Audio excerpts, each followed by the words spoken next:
Bonjour tout le monde, bienvenue à cette nouvelle vidéo de... Bonjour tout le monde, bienvenue à cette nouvelle vidéo de TLW 2016, édition de WCW 1993. On va commencer le mois de mai. Alors que lors de notre dernier show, on a fait notre pay-per-view Uncensored qui semble avoir été un relatif succès. On va se diriger maintenant vers notre prochain pay-per-view qui va être Slamboree. Qui va avoir lieu là, à la fin du mois de mai. Qu'est-ce qui s'est passé lors du dernier épisode en termes de show? On a eu Uncensored dans notre main event. On va commencer du plus bas au plus haut. Big Van Vader a battu Bret Hart dans un excellent combat d'ouverture avec un A. Steve Austin a battu Vinny Vegas pour un B à cause d'une mauvaise communication avec Diamond Dallas Page. Le Killer Trader ont battu le Wild Bunch pour garder les titres par équipe. Rick Rude a battu Davey Boy Smith par disqualification après intervention de Owen Hart et de Bret Hart. Dustin Rhodes a battu Chris Benoit pour garder le titre télé. Kurt Hennig a battu Mike Awesome pour garder le titre des États-Unis dans un excellent combat de A. Sting a battu Shawn Michaels. Jushin Thunder Liger a battu le Lightning Kid et Brian Lawler pour garder le titre Cruiserweight. Ric Flair a battu Bobby Eaton dans un autre excellent match. Brian Pillman a battu Lord Steven Regal dans un Lumberjack match. Les Horsemen sont devenus les champions Six-Man Tag alors que Kobashi, Conan et Scott Hall ont battu Eddie Guerrero, Marty Jannetty et Ricky Steamboat. Et Steve Williams est devenu le nouveau champion de la WCW en battant Lex Luger et Sid Vicious dans un Triple Threat match.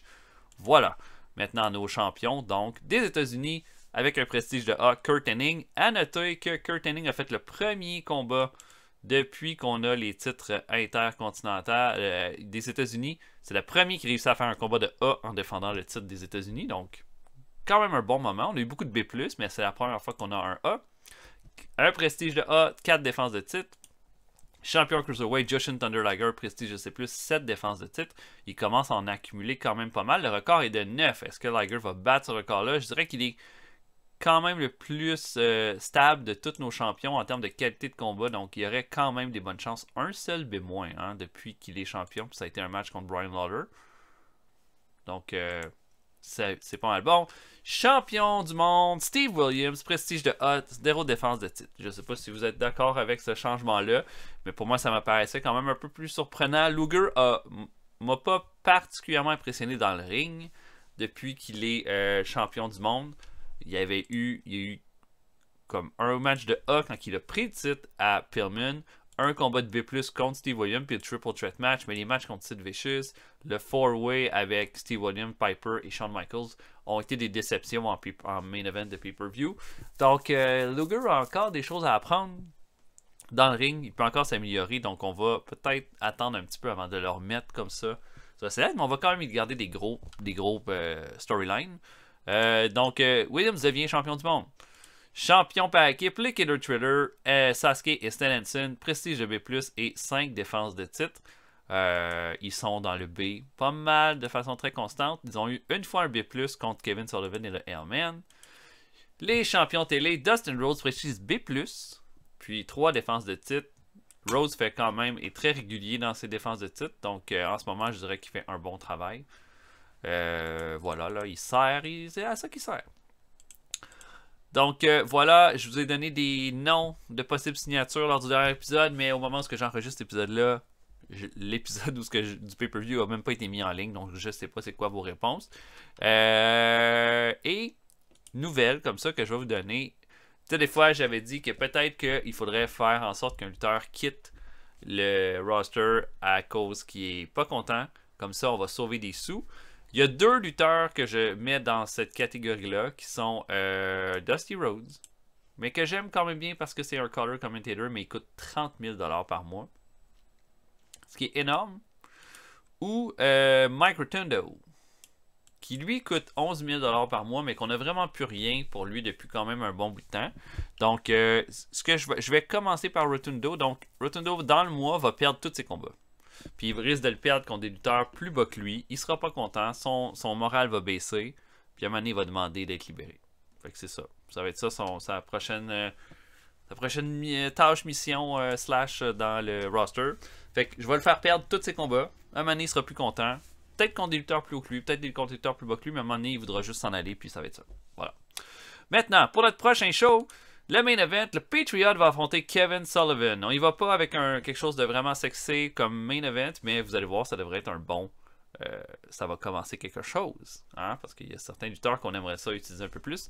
Donc, on va se rendre jusqu'à notre World Wild. Piratida Morgan. Oh, une petite personne. La version mini de Pirata Morgan. Piratita. Ok. Au UWF. Joshua Ben Gordon. Ce gars-là est comme full populaire. Hein? On sait pas d'où ça sort, ça d'ailleurs. En tous les cas, ça fait un C- contre Manny Fernandez pour le titre Sport Channel Television Title. Ils ont quand même quelques gros noms, hein. Le Viking. Oh, ça c'est Ludwig Borga. Si c'était pas un nazi, je le signerais.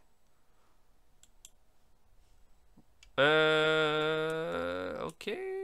Ça va de ce côté-là. Le contrat de Barry Hardy se termine. Oh là là là là. Non, merci. Ça va aller. Haruko Hogan a reçu une offre. Mike Enos vient de signer un contrat, une extension avec la NJPW. Ben bravo pour lui. Bravo pour lui. Rien d'intéressant. Sinon. Oh là là, ça c'est un vieux monsieur. Mac McMurray. Ok. Oui. Puis, je vous ai pas dit hein, pour les time off. J'ai donné des time off à Lord Steven Regal pour un bon 2 mois. Puis Vinny Vegas pour 1 mois. Là, dans ceux qui reviennent bientôt, il y a Arn Anderson. Il y a Raven qui est déjà revenu. Puis, il va avoir, c'est ça, le Piper et Scott Steiner. Il reste encore du temps avant qu'ils reviennent. Je trouve ça une bonne idée parce que ça permet vraiment d'élaguer un peu le roster. Mais de garder ces lutteurs-là. Oui, on paye pour eux. Mais ça nous permet d'utiliser des mid-carders. Puis éventuellement, il y a des lutteurs qu'on voudra plus. Puis ça va permettre vraiment là, de. Tu sais, comme. Là, je suis en train de me dire, tu sais, comme un Barry Windham, est-ce que j'en veux tant que ça encore à 19 000 $ par mois? Il y a encore des bonnes stats, mais il est comme blessé tout le temps. À voir. Donc, à voir. Donc, je vais booker Main Event, le Patriot contre Kevin Sullivan. Je book ça et on se voit après. À tantôt, tout le monde.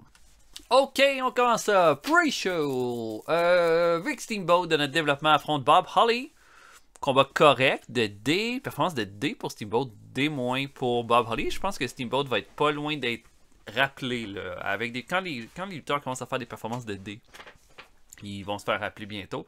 Holly va l'emporter qu'un Alabama Slam. On lui a donné quand même quelques victoires à Holly dernièrement. Il y a du travail à faire encore dans le ring, mais je pense qu'il y aurait moyen là, avec lui. Là. Je pense qu'on est en train de se développer comme quelque... Il pourrait faire une partie du roster. Je pense que j'aurais pas trop de difficulté à imaginer ça. Ensuite, Matt Hardy, que j'ai vu dans les lutteurs locaux, affronte Awesome Kong. Et Matt Hardy, là, vraiment jeune, vraiment green, fait une performance de E.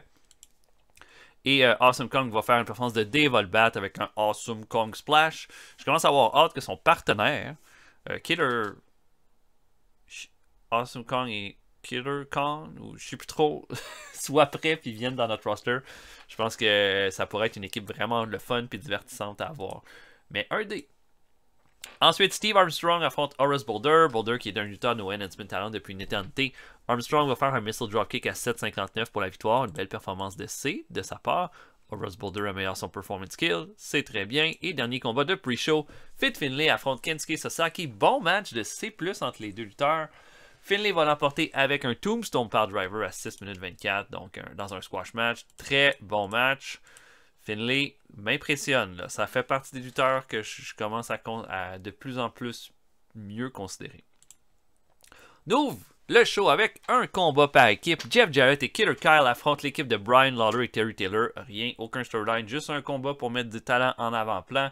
Et les Heat vont l'emporter quand Lawler va faire le pin sur Jarrett clean avec un Tennessee Jam. Jarrett est bon par exemple. Une belle performance de B.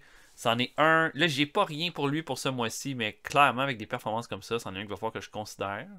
Mais tout le monde s'est bien sorti. Killer Kyle a fait un C. Taylor et Lawler ont fait C+. C'est bien.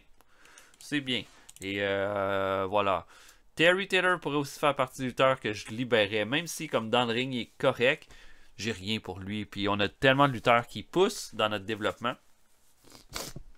À voir là, mais dans les prochains mois, ça se pourrait que lui fasse partie de nos coupures. Une promo de Lex Luger et toute une à part de ça. Il est pas content.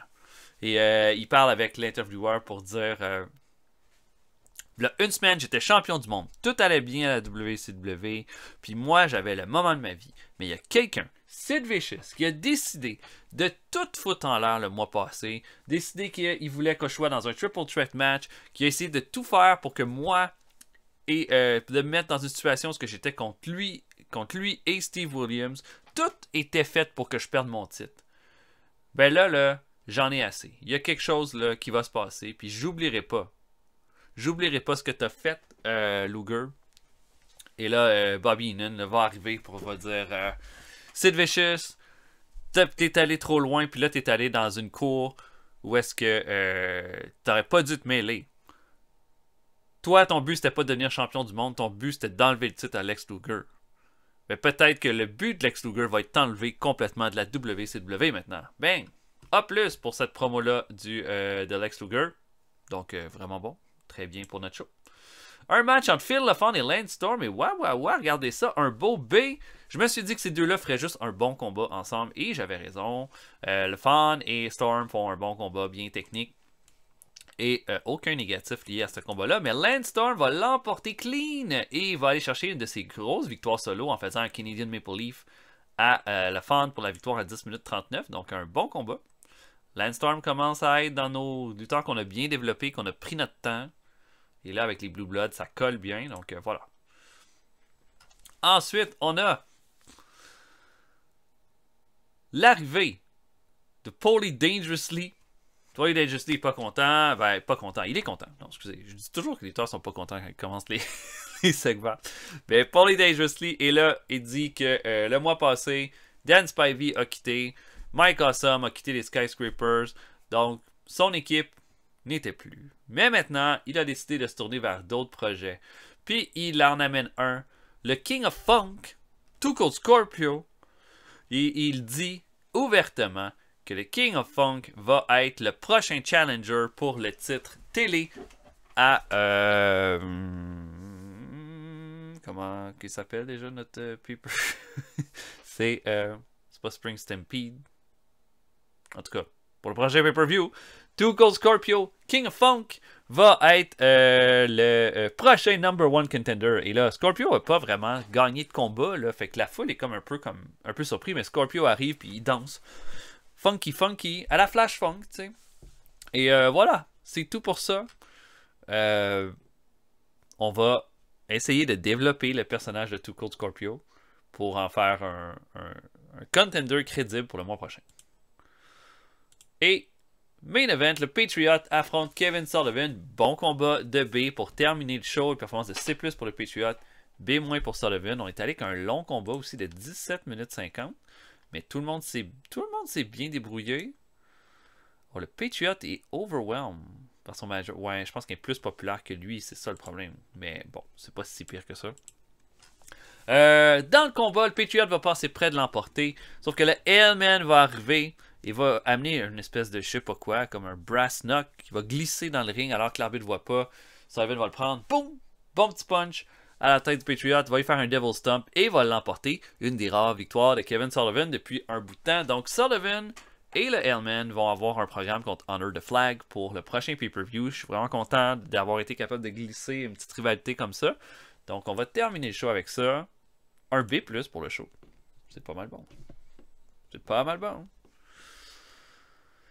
Et le prochain show, je pense que j'aimerais ça avoir un 6-man tag en main event. Ça fait longtemps, il me semble que j'ai pas fait un beau petit 6-man tag. Pourquoi pas une défense. Oh!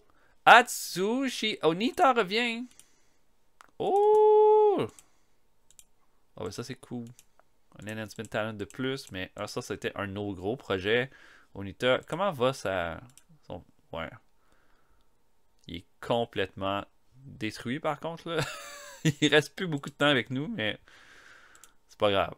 On l'a à 21 000 $, mais pour 2 mois, À voir. Je sais que le star quality, le brawling est bon, mais quand le physique est à ce niveau-là, il n'y a plus grand-chose qu'on peut faire. Peut-être qu'on pourra le signer pour 1 an après. À voir. Dernière chance pour signer Vernon Magnetic, mais on va pas le signer malheureusement. Malheureusement. Lex Luger dit que Awesome Kong connecte pas avec les fans. Et Joe Hamilton dit que Limestone est un naturel au micro. Ah ouais, hein? Dis-moi ça. Quoi ça a l'air? 68-66, ben, ça va, c'est acceptable. Je pense que j'aimerais une défense de titre Six-Man Tag, en fait, pour le... Est-ce que Conan est... Oh, c'est ça, Conan est toujours un lower mid-carder, par contre, mais... On va mettre une défense de titre, puisque j'ai oublié de mettre le titre en jeu lors du pay-per-view, fait qu'il faudrait vraiment que je les mette comme champion.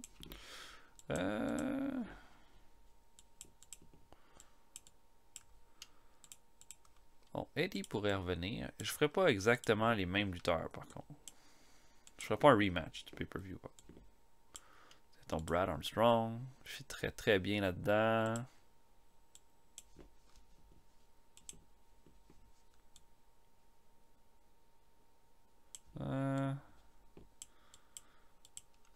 Ouais, Furnace et la Faune auraient été parfaits dans ce spot-là, mais là, vu que j'ai déjà utilisé Monsieur...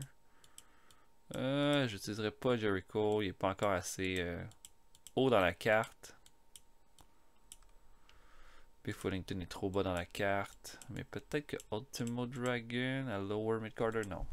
Non. Non, j'ai pas l'intention d'utiliser Austin dans cette situation-là non plus. You know what? Ricky Martin, Robert Gibson. C'est exactement le meilleur spot pour eux en plus. Voilà. Titre Six-Man Tag en jeu en main event. Ça devrait être bon ça. Avançons.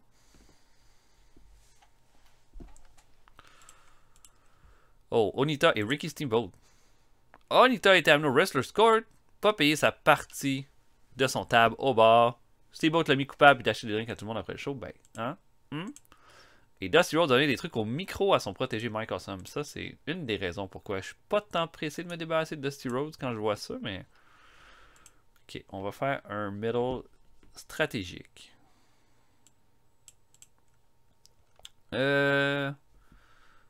Tiens, Bob Harley ou Bob Eaton. Eaton, on va le garder pour longtemps. Fait qu'on est aussi bien d'essayer de... Ok. J'ai goût de dire The Eagle avec Bob Eaton. Non. Merde. Ok. Main event. Donc, les Horsemen contre Eddie Guerrero, Ricky Martin. Donc, Eddie Guerrero et le Rock'n'Roll Express pour les titres Six-Man Tag. Je book ça. On se voit après. À tantôt, tout le monde. Ok, pre-show, Biff Wellington affronte Big Titan, un lutteur de notre développement. Wellington va faire un jumping power driver à 8,46 pour aller chercher la victoire. Belle, dans les faits, tout à fait correct comme performance. Ensuite, Dennis Allen, lutteur local, affronte Dave Taylor, un des Taylor Twins. Et Taylor va l'emporter avec un Bridging Follow Slam à 8 minutes 9, performance de B-, ce qui est quand même excellent. Je prends des notes quand je vois des belles performances comme ça, sortir un peu de nulle part. Ensuite, Sid Vicious affronte Horace Boulder. Vraiment plus un squash match que d'autres choses. Ça dure 5 minutes. Vicious termine ça avec un choke slam. Sid Vicious améliore ta technique par contre avec ce combat-là. Donc, une belle performance dans les faits. Et dernier combat de pre-show. Rey Mysterio Jr. affronte Raven qui fait son retour dans le ring. Un peu non officiel puisque c'est en pre-show, un dark match. Mais Raven va l'emporter avec un Even Flow DDT à 9,58. B- de performance. D pour Rey Mysterio Jr. Donc, ça va bien pour Mysterio Jr. Mais on ouvre le show officiellement et on a un match entre La Parka et Chris Jericho. Et ça mixe pas bien. C'est un combat face contre face. C'est sur ça. Et ça clique pas entre les deux. Donc, ça nous fait pas un strong start. Mais voilà. Chris Jericho va l'emporter. Et Jericho est sur un losing streak depuis 2 mois qui clairement est en train de monter beaucoup de frustration en lui, mais il va en profiter, va faire un low blow par en arrière avec sa petite jambe alors que l'arbitre regarde pas, et là, comme, a l'air un peu comme, oh ouais, je viens de faire ça, et le pouf décide d'en profiter puis enferme l'uppercut dans le Lion Tamer pour la victoire. Jericho est bien content, la foule est un peu mitigée par rapport à la façon qu'il a gagné, mais pour Jericho, c'est sa première victoire à la WCW là, dans un combat comme télévisé. Donc voilà, c'est moins. Et là, on a Dustin Rhodes qui va rencontrer Paulie Dangerously. Et autour de Paulie Dangerously, il y a Too Cold Scorpio qui est en train d'être funky à mort autour, là, qui danse. Et là, Dustin Rhodes regarde Paulie Dangerously et dit sérieusement, c'est ça que tu veux me donner comme contender pour le titre télé? T'es vraiment rendu désespéré, tu sais. Et Paulie Dangerously regarde et dit, faut pas que tu te fie-toi pas à l'extérieur. Je vais te dire une affaire, Too Cold Scorpio va will rock your world. Dans quelques semaines, tu vas voir. Et Dustin Rhodes le regarde juste comme... Too Cold Scorpio est en train de faire la vague avec ses bras. Puis là, Dustin Rhodes fait « Oh my God, ok. » Puis il s'en va. Pouf. A plus pour ce magnifique serment. Un peu de comedy wrestling qu'on ajoute là-dedans avec Too Cold Scorpio. Jushin Thunder Liger affronte Chris Candido pour le titre Cruiserweight. Bon match de B. Encore une fois, hein, Liger est très très stable dans ses performances. Il va l'emporter qu'un Shooting Star Press à 10 minutes 12 contre Candido. Candido améliore son Rumble skill avec ce combat-là, donc c'est très bien. Voilà. Et là, on a une promo pré-enregistrée de Raven qui parle de celui qui l'a forcé à quitter pour 2 mois. Hein. Celui qui l'a forcé à remettre tout en question. Cactus Jack, t'es allé trop loin. En fait, t'es allé trop loin pour toi parce que t'as fait un geste que tu vas regretter toute ta vie en t'en prenant à moi. Puis en m'enlevant mon titre des États-Unis que je remets tellement. Un A. Et le main event. Eddie Guerrero et Rock'n'Roll Express affrontent les Four Horsemen. Une belle performance avec une victoire des Horsemen qui gardent leur titre Six-Man Tag et non ne les gagnent pas, là, hein, on s'entend. Des belles performances de Scott Hall et Eddie Guerrero là-dedans. B+ chacun, mais B- pour Kobashi, ce qui commence à être quand même solide. Conan a fait un C, les Rock'n'Roll Express ont fait C+. Au final, Kobashi va faire un Orange Crush à Robert Gibson pour donner la victoire à son équipe. Et voilà, Scott Hall améliore son performance skill. Bonne façon, là, je pense, de mettre en avant-plan les titres par équipe. Les titres par équipe vont vraiment permettre d'utiliser plus de lutteurs aussi. Ce qui est un peu, vu que mon roster est quand même gros, ça va permettre d'avoir des storylines avec plusieurs lutteurs. Puis j'utilisais souvent, par exemple, les Horsemen dans les Six-Man Tag. Donc, leur rôle en ce moment est juste parfait. Et j'ai oublié de mettre des dames dans le show. Fait que voilà, je vais en payer le prix. Mais c'est cool. Deux combats de championnat dans le show, c'est quand même cool. Ok. Bon, Tetsuo Yamamoto qui quitte la NJPW, qui est en fin de contrat, ça va, on n'a pas vraiment d'intérêt pour ça. Maintenant, on va aller à notre main event de Saturday Night. Qu'est-ce qu'on veut avoir comme main event? Kensuke Sasaki, Jarrett Ajajite, Eddie aussi. Dustin Rhodes a eu pas mal de spots. Davey Boy. Ok, Davey Boy. Davey Boy pourrait être en main event.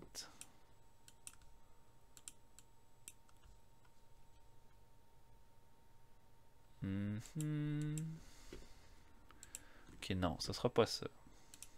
Je vais y aller avec un gigantesque main event, en fait. Titre des États-Unis. Brian Pillman contre Kurt Hennig pour le titre US. Oh oui, j'y vais comme ça. Badang! Ça va être... Le petit titre US est en train de devenir aussi big que le titre du mondial. Là. Fait qu'on y va comme ça. Jacques Mattei. Jackie Mattei. Je sais pas comment on prononce. Avec la gimmick d'un gangster du Texas. Ok. Superstars, les Ultimate Maniacs, surprise, surprise, affrontent le Earthquake et le Sgt. Slaughter dans un bon main event. Texas Tornado a battu Big John Studd. Et c'est ça pour le show. Ok. Bon. Jack Doan a signé avec eux, avec la WWF. Nous, on avait déjà trop d'arbitres de toute façon. Jim Corderas, ça se termine. 90, quand même bon. Mais j'ai tellement d'arbitres. On va regarder. 90, quand même bon. Est-ce que j'ai des refs qui sont moins bons que ça? Mike Atkins est à 98. Nick Patrick à 99. Ray Nelson à 99. Puis Tory qui est définitivement notre arbitre qui nous coûte le plus cher. C'est à 99. Fait que non, j'ai aucune raison de prendre ces refs-là. Sorry!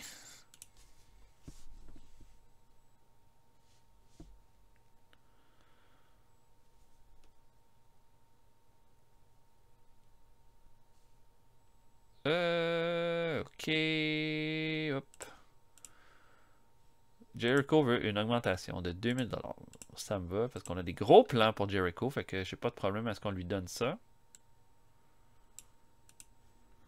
Satoshi Kojima va faire un tour avec la SWS Super Astro avec la HPW. Ok, ok, il y a vraiment rien d'intéressant là-dedans.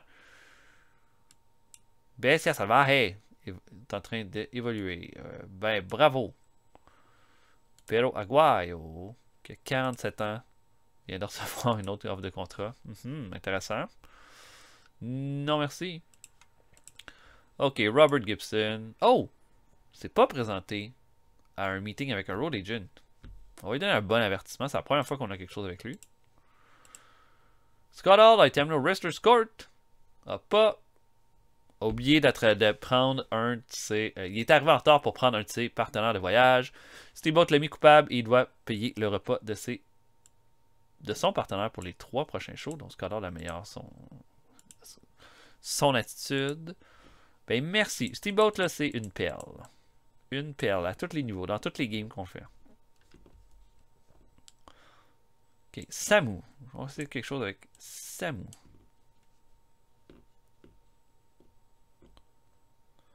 Tiens, Samu est Hellman. Non. Maudit.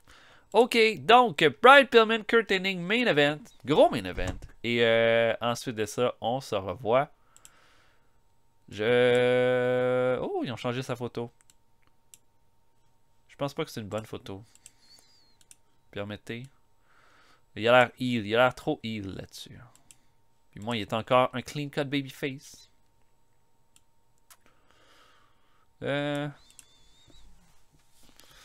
Pillman. Oh oui, ça c'est... Oh mon dieu, look at that.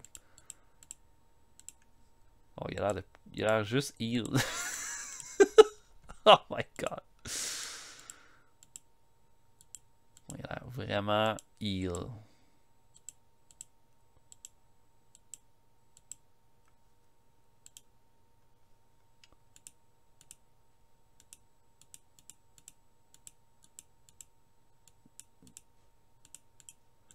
Clean cut, baby.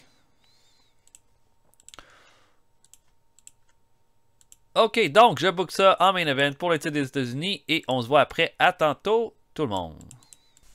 Ok, quand ça? Pre-show, Steve Regal affronte Louis Spicolli et Spicolli va aller chercher une victoire, rare victoire, en surprenant Regal avec un Spicolli driver. Regal est un lutteur local, quand même avec un peu de popularité, donc on se dit que ça va peut-être aider en faisant ça. Des moins, rien de spécial dans ce combat-là. Bobby Eaton affronte Bay Rigney, qui est un très mauvais lutteur, qui fait une performance de E-. Mais Eaton va sortir un B- de performance. Va bien servir, va faire un Alabama Jam. Là, par contre, pour Eaton, il va quand même avoir un spot. Même malgré sa défaite contre Ric Flair au dernier pay-per-view, Eaton va avoir un spot pour ce mois-ci. Et on va voir, là, ça devrait être un bon spot pour lui. Oh, Bobby Eaton a commencé un nouveau high spot avec la foule. Sa psychologie va aider à la qualité de ses combats, fait que ça c'est excellent. Dino Casanova et Hayabusa affrontent le Wild Bunch. Casanova et Hayabusa, ça marche pas en équipe. Évidemment, c'est deux styles complètement différents. Dino Casanova est un lutteur local, Hayabusa est un lutteur de notre développement, mais le Wild Bunch vont faire une assez bonne performance pour qu'on s'en sorte bien. B- chacun, et Billy Black va faire un guillotine leg drop à Hayabusa pour terminer le combat. Deaton améliore sa technique et son flying skill, donc ça, c'est bon. Et dernier combat de pre-show, Davey Boy Smith affronte Kensuke Sasaki. Sasaki est mis avec des bons lutteurs là, cette semaine, ça va clairement l'aider à se développer. Davey Boy Smith va finir ça avec un Military Plus Slam à 9,59, donc une belle performance de C+. On ouvre le show avec Steve Williams qui vient saluer toute la foule et tout le monde est content. Quelle belle performance de Steve Williams. Et il prend même pas le micro, là, il fait juste laisser les gens l'applaudir. Mais la musique de Ric Flair sonne. Ça se fait entendre et Ric Flair fait juste... arrive dans le ring et commence à faire sa petite danse devant Steve Williams. Il prend le micro et dit merci, merci, merci tout le monde. Là, je sais pas ce que tu fais dans le ring, Steve Williams. Puis je sais pas comment tu as réussi à remporter ce que tu as sur l'épaule. Mais j'ai juste une chose à dire. Moi, j'ai un combat. Puis quitte le ring. Et là, Steve Williams est comme un peu fumant. Là, on le connaît. Il est quand même assez... mais il décide d'y aller. Franc jeu. Descend du ring. S'assoit à la table des commentateurs et regarde le prochain combat. Qui est un match entre Doug Furnas et Ric Flair. Un bon match de B. Il n'y a pas de storyline qui sont associés à ça. Donc c'est clair que la note du combat allait être plus basse.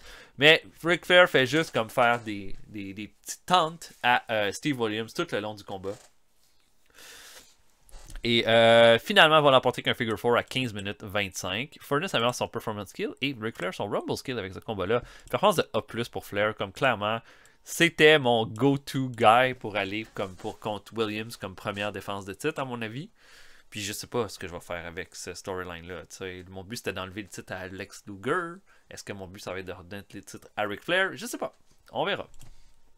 Une promo de Big Van Vader. Vader vraiment content de sa victoire contre Bret Hart lors du dernier pay-per-view, mais dit qu'il y a encore des choses qui l'énervent. Déjà que le fait que Steve Williams soit champion de la WCW, ça l'énerve pas mal parce qu'il pense que c'est lui le meilleur big guy à la WCW. Mais Steve Williams ne parlera jamais de Vader parce que Williams ne veut pas affronter Vader. Par contre, il y en a un que certains appellent le nouveau monstre de la WCW, mais quelqu'un qui a perdu, qui a perdu la face lors du dernier pay-per-view, Mike Awesome. J'ai vu ce que tu as fait, j'ai vu tous tes spots, ce que tu fais des powerbombs aux gens à travers des tables. J'ai une chose à te dire, là, Mike Awesome. Je suis le monstre de la WCW, puis viens me le montrer. Si tu penses que tu prends ce titre-là, il va falloir que tu me le prouves et que tu me le montres dans le ring. B+, pour cette promo-là. Très bien. Combat par équipe. Brad Armstrong et Marty Jannetty affrontent Owen Hart et Rick Rude. Et Owen Hart et Rick Rude ont l'air de vivre un parfait bonheur. Hein? Ils semblent avoir été en cahoot dans le combat de Rick Rude et Davey Boy Smith lors du dernier pay-per-view. Brad Armstrong et Marty Jannetty, ça clique pas ensemble malheureusement, mais ça fait un combat correct de B. Au final, Rick Rude va faire un Rude Awakening à Brad Armstrong pour terminer le combat. Et voilà, Owen Hart et Rick Rude ont juste l'air de filer un parfait bonheur. Marty Jannetty améliore son performance skill. Et on a une promo de Bret Hart ensuite. On lui pose la question, qu'est-ce qu'il pense de cette association entre Owen Hart et Rick Rude. Il dit, je savais que Owen Hart fait juste intervenir dans tous nos combats depuis 2 mois, puis met ça sur mon dos continuellement. Il a lui-même gâché la relation qu'on a ensemble. Il est en train de gâcher la relation que j'ai avec Davey Boy. Puis Davey Boy, je veux juste te dire que tu comprennes, j'ai jamais voulu causer ta disqualification lors de Uncensored, mais j'avais pas le choix parce que Owen Hart est venu, puis ça aurait été comme, il aurait pu te blesser, puis faire en sorte que ta carrière soit terminée, puis je pouvais pas accepter ça. Fait que là, écoute, Davey Boy, il faut que tu répondes à ça. Il faut qu'on se mette ensemble pour les arrêter parce que ça n'a plus de bon sens. Ça fait des mois que ça dure. Absolument, ça doit se terminer. B+, belle promo de Bret Hart. Un match entre Steve Austin et Johnny Ace, combat correct. Austin va l'emporter avec un stun gun à 14,53. On va continuer la rivalité avec DDP à travers les semaines. Mais là, je voulais juste mettre un combat pour le garder comme à jour et d'actualité. On a Sting qui se promène en backstage et tombe face à face avec Shawn Michaels. Et là, Sting lui dit « T'as-tu quelque chose à me dire? » Puis Shawn Michaels fait juste le regarder comme avec dédain. Puis il fait juste lui dire comme « Watch your step ». Et s'en va. Pouf. A+, excellent promo. C'est clairement nos 2 meilleurs entertainment guys en ce moment. Donc voilà, on va pouvoir construire une belle rivalité avec ça. Et le main event, Brian Pillman affronte Kurt Hennig. La raison que c'est pas un A+, parce que les deux viennent faire un A+, en performance et les deux ont une excellente chimie ensemble. La raison pourquoi ça fait pas un A+, c'est parce que la rivalité commence. Fait que s'il y avait eu un boost à cause de la rivalité, on aurait eu un A+, pour ce combat-là. Notre premier A+, de la partie, clairement. Mais les deux s'affrontent pour le titre des États-Unis. Et ils vont faire un draw de 25 minutes et de la lutte parfaite, là, comme le meilleur combat, vous pouvez pas imaginer. Mais ils vont terminer ça dans un draw. Et immédiatement après le combat, Hennig prend sa ceinture des États-Unis et bang! Donne un coup sur la tête de Pillman pour l'étamper. Et, voilà. Là. Et là, c'est l'attaque est vicieuse. Pillman va améliorer sa technique. Hennig sa performance skill. Immédiatement après, Ricky Steamboat va arriver parce que Hennig veut faire un deuxième coup. Va prendre la titre des mains de Hennig. Et là, Hennig va quitter le ring. Steamboat va aller regarder l'état de Pillman. Et on va terminer le show comme ça. Ça nous fait un A. Un de nos bons shows. Puis j'ai l'impression qu'on va être en train de développer une excellente rivalité pour le titre des États-Unis qui va être probablement plus haute que la rivalité pour le titre mondial. Je pense. Mais voilà.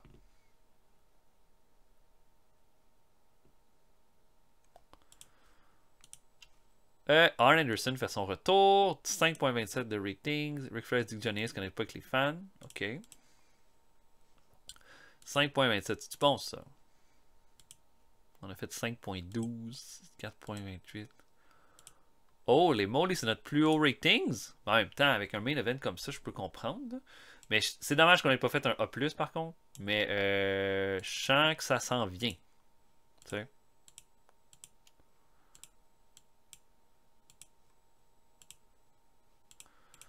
Ah, j'avais oublié que j'ai pas fait un push à Arn Anderson. J'ai pas changé pour qu'il devienne un face, donc c'est dommage ça. Bon, prochain show. Notre prochain épisode. J'aimerais ça qu'à Worldwide ce soit un tag team match en main event.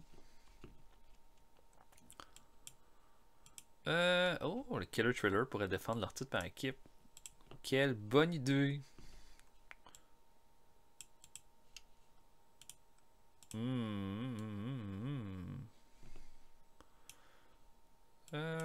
Tiens, Brian Lawler et Terry Taylor ont eu une... C'est bon ça. Lawler et Terry Taylor qui ont une victoire lors du dernier show.